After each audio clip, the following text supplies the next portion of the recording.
Hi, I'm Jenna Kelly, and you're watching the Green Girl Minute, and I'm thrilled to be here with Jerry Cope.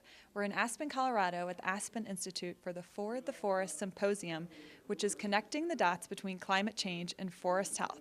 How are you doing today, Jerry? Very well, thanks. Always a pleasure to be in Aspen. Yeah, always fun. Are you going to do a little skiing? No, I won't have any time. I No. drove over from from Telluride, and I have to fly back to the coast Sunday. So it's an in and out, just here for one night. Okay. Well, let's jump right in. I know you've been very active in the Gulf oil spill, and you've been down there recently. So talk to us about your experiences there and give us an update of what's going on. Well, I first went down with a buddy of mine. Actually, Chip Cummins, a local scoundrel here in Aspen, he was one of the prime instigators in getting us down there. Charles and I, we were all getting phone calls about massive loss of animal life and how different federal agencies were involved in a lot of black ops to cover it up, prevent media exposure, prevent the public from knowing what was going on. And that was the initial impetus for our trip. And once we got down there, and of course all of that was true, and we got the stories, and it was being covered up, and the marine life was not being accounted for. But the devastation and the immediate impacts on the human population and the animal population, aside from the marine life, took dominance and became the top tier issue, actually. After 3 weeks, I had chemically induced pneumonia from breathing the dispersant and crude. I was literally dying. And I flew out, got a little better, but I've spent the majority of the last 8 months of my life down there. I'm going back again on Sunday, but the devastation across every spectrum has been almost completely ignored by mainstream media. I did 5 national stories down there. Only 2 were aired. They were all cut, edited, but they got killed on the East Coast. There's a lot of dollars at stake, a lot of politics.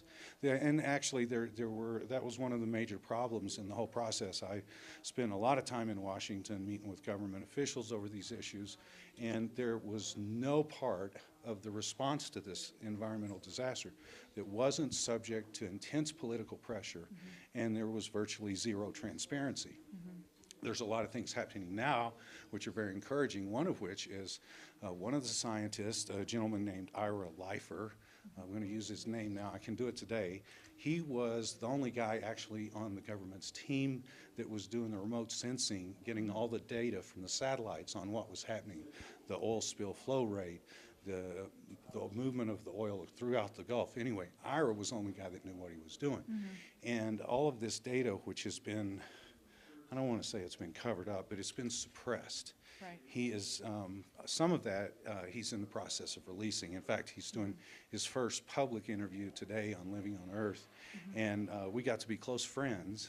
And so that's very exciting, because what the data shows is what we all knew what was happening and has been denied, which is the combination of the crude and the dispersant was airborne. And there's hard data to prove that this was moving in the air column above the Gulf, coming inshore with the air and precipitation, and poisoning millions of people. This has all been denied, but now, finally, we have the hard data to prove it. Has the mainstream media picked up on this, and how No. are, no, not at all? Not at all. Not at all. No. It hasn't, no. Very, very little. There's only been a handful of us that have stayed down there the whole time.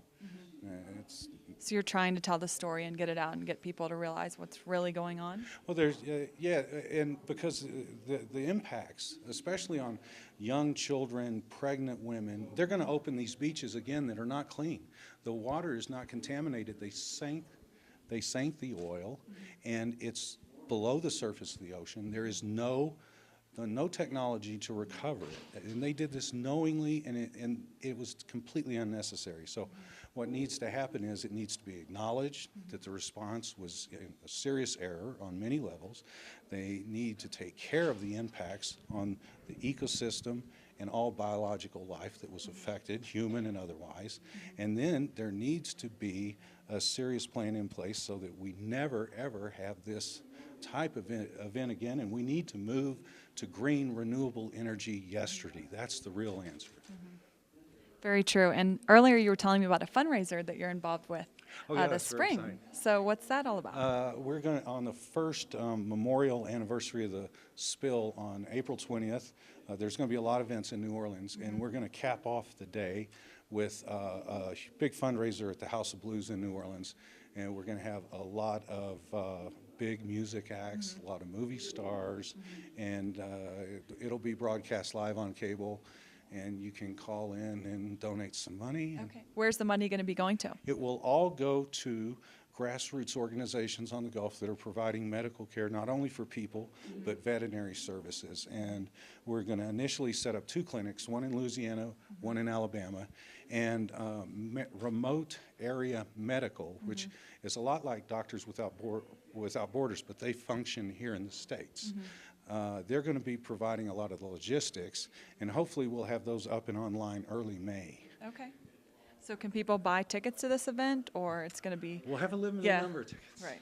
We'll have some VIPs. You should- Maybe can I get one? Yeah, oh, sure, sure. And we're going to have a party the night before at a gentleman in New Orleans who has been very active in getting people help on this, an attorney down there, Stuart Smith, a great man. He's going to let us use his house for a private party the night before, and then we'll have an early event in the foundation room at the House of Blues if you spring for a VIP ticket or you sponsor, and then we'll be able to sell about 840 tickets at a fairly modest price so people can come in and be part of the silent auction, listen to the music. It'll be fun. Great. Well, thanks so much. That sounds like a great fundraising event, and thanks so much for talking to us today. Yeah, And thanks for having me in enjoy Aspen. your rest of the time in Aspen.